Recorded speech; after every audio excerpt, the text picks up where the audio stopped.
once this goes. All right. Good morning. Good morning, everybody. Happy Tuesday.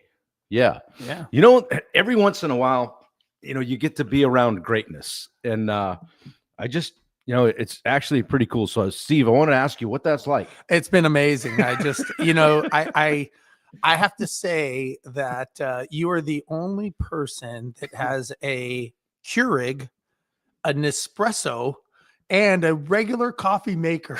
Don't forget the air fryer. Oh, I didn't even see that one yet. Toaster underneath. Yes. Bailey gives me a hard time when she comes home. She goes, "Dad, you got whole counters full of appliances." I'm like, I like some options. Yeah, this hotel is amazing. I gotta say, it's got everything I need. Well, we're here at Studio B/S today. Yes. And I got him in the flesh. We're going to visit a couple of different clients over the next couple of days.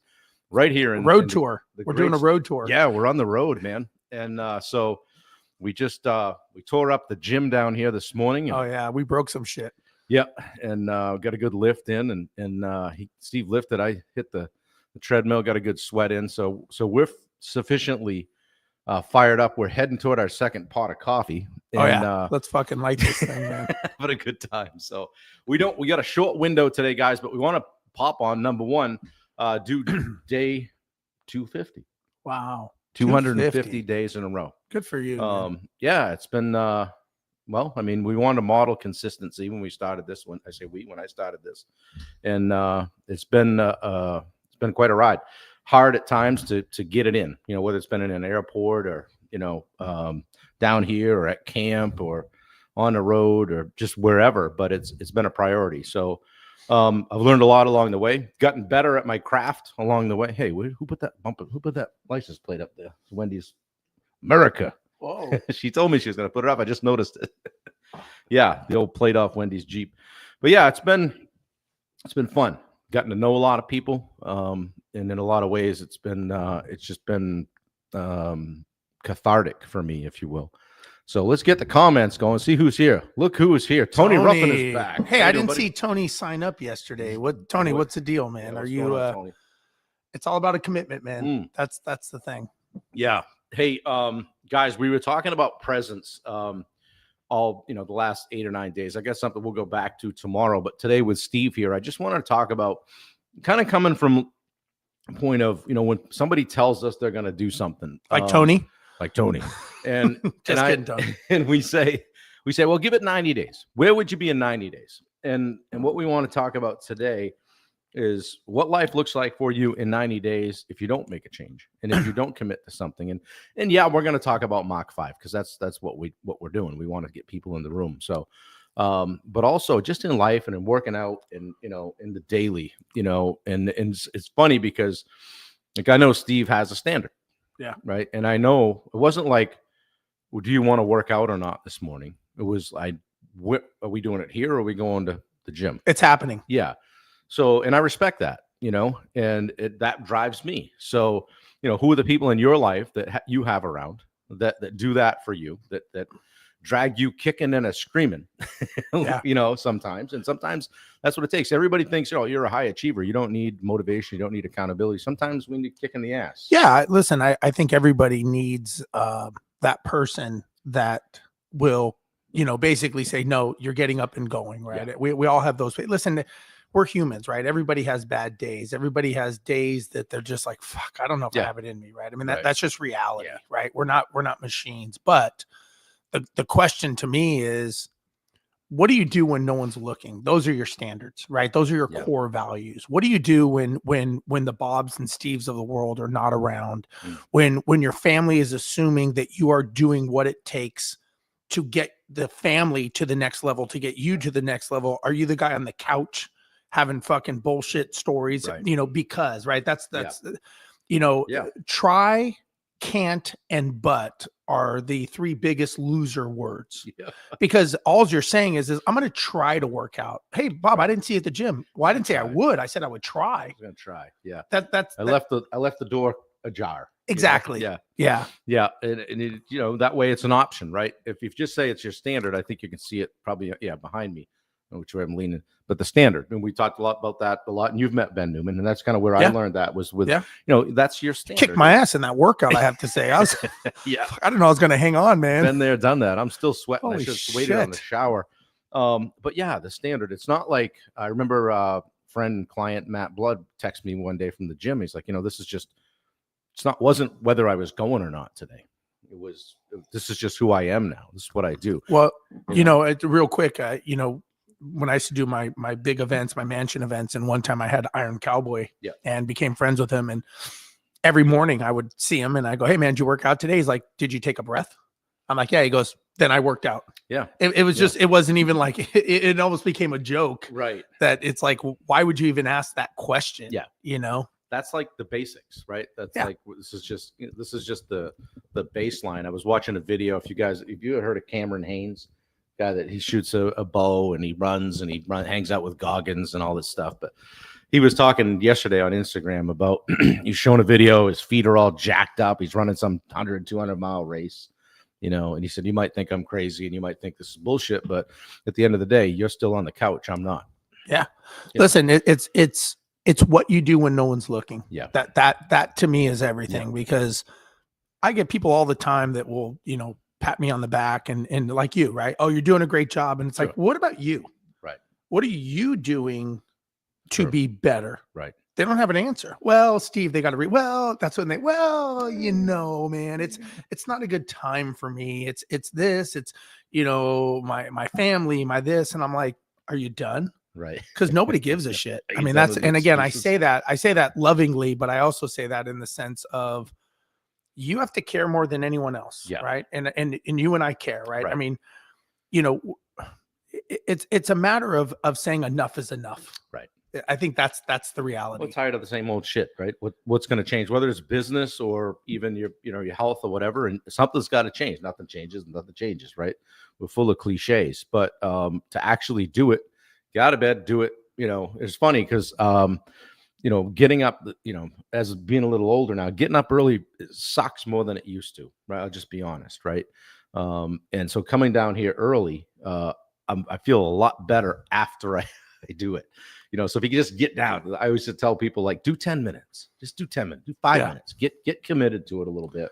And all of a sudden now you're doing it. Put a little music on. It's the compound effect, right? And there's a great book by Darren Hardy called The Compound Effect. And it just talks about, people want to, it's the New Year's resolution people, right? They say, well, I'm going to go and I'm going to lose 50 pounds and I'm going to run around the block and I'm going to, fucking do, work out every day. It's like, just walk 10 minutes. Yeah. Like, let's just, and then tomorrow, let's walk 11. Yep. And then the next day, let's walk 11 and a half. And it's the compound effect. Yeah. You look at any successful business owner, there's no silver bullet, right? You and I know this. There's no silver bullet that's going to say that is what did it. That's what that handshake, that meeting. It's like, it's 1,000 BBs. It's one BB after the other over and over and over again. And that's the success. And anyone that I've ever met that is successful, and I've met some 10-figure business owners, and almost time to go. Yep. My Rocky theme. That's my alarm. Fired up. We're coming, Peter. Let's make this happen. But if you look at anyone who's successful, what do they have in common? They've made a lot of mistakes. They had belief that no matter what, they were going to push through, and they did what it took. Yeah. They didn't listen to excuses and bullshit and all the drama and the news. They just said, you know what? I'm doing it anyways. Yeah. Yep. And that's what people need to learn, 100%. Hey, Mark Bunker is here. Good to see you. Bunker. Michelle Bunker is here. Whoa. Yeah. Wendy is watching. Dan Bennett. Yo. Dan's here. Nice. I see the whole master screen here you have. It's very interesting. I don't let everybody behind the curtain here. I can see that. And guys, it was touch and go too. He just finished his yogurt before he came down. I was like, I almost had to wave the no eating on my. Yeah, it was close. He was giving me the evil eye, like, are you going to eat that or set it aside? Yeah. Anyway, so well, we wanted to just check in with you guys real quick today. Obviously, do the live, get it in. It's a little bit early today because we're going to go up and see a couple of different clients here in Maine. Yeah. So Steve is here at the great state of Maine for a couple of days. Yeah. Yeah. Looking forward to it, man. It's I was just here for the wedding, obviously, and Wedding of the century. wedding of the century, which was awesome. Got to see a lot of people that I knew and met some new people. And I think we almost got your dad in the car to go have a bar fight somewhere. I wasn't sure where, but I felt like we were just going. He's always game. We were breaking windows and throwing shit through doors. I thought that smoking section was legit. the cigar section was legit. There was some conversations, and your sister-in-law was there smoking cigars with us too. No kidding. Yeah, she was sitting there. No shit. Yeah, it was good. It was a good time, yeah. man. Oh, But shit. I will say, yeah, man, I love being around. And I say winners. I don't mean this financially. I don't mean this in any way. I just love people that are always inquisitive on how to be better. That's what I love. I just think it's awesome when you're around people and everybody wants to be better. And it just, for me, it fucking lights a fuse under me, which, as you know, I'm pretty passionate. In your face. Passionate's a good word. It's a good word. I don't know if intense. I don't know if intense fits me. Would you say? I just say like I'm driven. High idle. I am driven, high man. idle, driven. Yeah. Yeah. Like, damn. I've said to Wendy before, I'm like, God, guy doesn't take a fucking break. Nope. No way. Yeah. Well, hey, we got a few minutes left. What should people be doing on October 1st? Well, they should be in Houston at Mach 5 for multiple reasons. Number one, if you're stuck, here's the thing. I was thinking about this the other day. I'm like, why should somebody come to the event? Right? We've got a lot of people. Dan Bennett, the Bunkers are coming. We got a lot of cool people. Supposedly Tony Rufin is coming. I haven't seen it come across, but the excuses. I'll go with the excuse. Hey, easy, be nice. Tony friggin' knows people. You know what? People that he's somebody people know. I want him to come. I'm drawing the line in the sand. I want him to come. But my point is, for the people that are stuck, right? If you just don't know what you're going to do in 2026, if you're like, fuck, is this going to be another repeat of 2025, which is a repeat of 2024? And if that's the case, you're not getting better, you're getting worse, right? Because the reality is, you've got AI, you've got the economy, you've got, supply chain, you've got competition, you've got all these things against you. But if you're doing the same thing you did in 2024, which was the same in 2025, and everything is changing except you, who do you think is going to win? Because again, and the reason I say this is there is somebody coming that is young, that knows AI, that knows technology, that knows all these things, that is going to smoke you. They don't care that you've been in business 10 years, 20 years. They don't give a shit. Yeah. They're going, you know what? Old man, step aside. I'm going to fucking smoke you on what I know with technology. Right. And that's what you should be worried about. The worst thing is if that person comes to Mach 5 and we end up coaching them. Yes. That should be even more worrisome, because as much as we are friends, the reality is business is business, and whoever commits gets rewarded. Yeah. And that we all know that, right? Yeah. I mean, I think you did a couple Ironmans. Yeah, I'm not sure. Kind of blocking. I wish I'd rethought this. You're blocking the medals. Sorry, I should have worn one. But think about this. Yeah. How much did you train for those? Yeah, it's a year lead up. Right, and everyone else there also trained, and everyone else there thought they were going to win also. Mm-hmm. Yeah. And everybody doesn't give a shit that you got up at 4 a.m. and swam because they did the same thing. My coach at the time said something that always stuck with me. He said, Bob, when you're on the starting line of Ironman, look left and look right. So, figuratively, if you're getting ready to go in the swim, he goes, every single person there has dealt with something. Yeah. To get there. Absolutely. It just wasn't just like, I'm going to do this and I'm going to just show up and do it. Every single person has an injury, had to deal with family stuff, had to deal with some sort of financial setback or whatever, just to be able to show up. Right. Such it is in life. Yeah. And going back to your question about Mach 5, the question is in 90 days after Mach 5, do you think your life will be better, or do you think it will be worse by coming down, hanging out with all of us, getting to meet all the speakers, getting to know everything, and taking that back to your employees, to your team, to your vendors? It resonates with everything. Yeah. And what people don't realize is they just think they're going there to sit in a conference. That is not what this event is about. This is about planting your flag for 2026 and saying, fuck, enough is enough. I'm tired of living paycheck to paycheck. I'm tired of barely making it. I'm tired. And if not, then don't bitch and complain when that is your life. Yeah. And again, that's just me. And maybe I'm a little bit more intense than people, but I'm just saying what people are thinking. Yeah. A little bit. Why are you wrapping up? Are we leaving? We gotta leave. We gotta go see Pete. I'm wrapping up my cords. I give him the whole. I'm wearing a medal when I walk into Pete's office, by the way. Yeah, bring them all with. For my next trick, I'm gonna try to stuff this goon in a Jeep Wrangler. Like Shrek. Yeah. Oh God. Yeah. Mark says hanging out with like-minded is always glad to. Absolutely, man. Folks. Yeah, glad to be taken away. So guys, we gotta fly. We got to fly. We got to go up the road. It's a 2-hour I don't know if you can say the word fly to a pilot. That's right. a little, I don't know if you're qualified to say that word. Ground speed 78. We got to get in the Jeep. That is more realistic. I got to cut a hole in the top. So where's Wendy? Is she?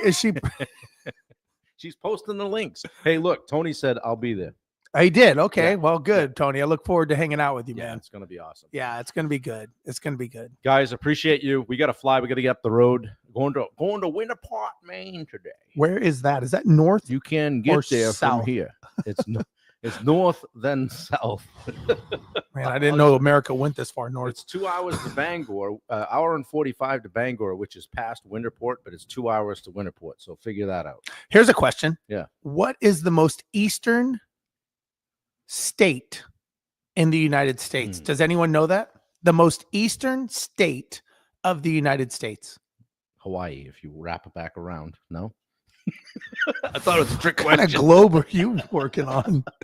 Does anyone know that That's answer? Why I got me a compass. The most eastern state in the United States. Anybody? Pop it in the chat. Do I hear Pop it in the chat. Bunker says, do I hear a banjo playing? Anyone? Alaska. Oh, that is true. Yeah. It's Alaska. Do you know why? Because the Aleutian Island chain crosses the date line. Oh. Good job, Alex. Alex Redmond. Florida. Dave. At least I was smart enough not to say Maine and fall into that trap. as Wendy just said Maine. Now we got to go upstairs. Oh, boy. Wendy, I didn't say that. Yeah. All right. Dustin Hip and Steel. Dustin, good to see you, brother. Good to see you, man. Good to see you. All right. We got to fly. We got to recharge on the coffee. Get in the Jeep, plot world domination for 2 hours, and go see Peter. Yep. All right, guys. Thank you. All right. We'll see you guys. Have fun. All right. See you guys. Bye. See you tomorrow. Later.